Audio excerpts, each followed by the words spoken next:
आरुरुक्षोर्मुनेर्योगम् कर्म कारणमुच्यते। योगारूढस्य तस्यैव शमः कारणमुच्यते। आरुरुक्षोः मुनेः योगं कर्म कारणम् उच्यते। योग आरूढस्य तस्य एव शमः कारणम् उच्यते।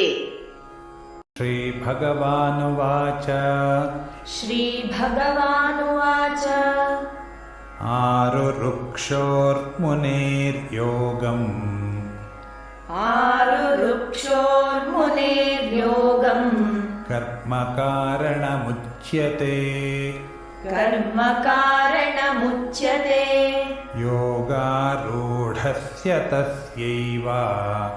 योगारूढस्य तस्यैव शमः कारणमुच्यते। आरुरुक्षोर्मुनेर्योगं कर्म कारणमुच्यते। योगारूढस्य तस्यैव शमः कारणमुच्यते।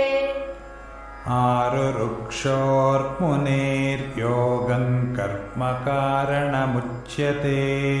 योगारूढस्य तस्यैव शमः कारणमुच्यते।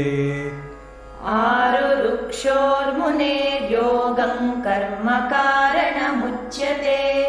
योगारूढस्य तस्यैव शमः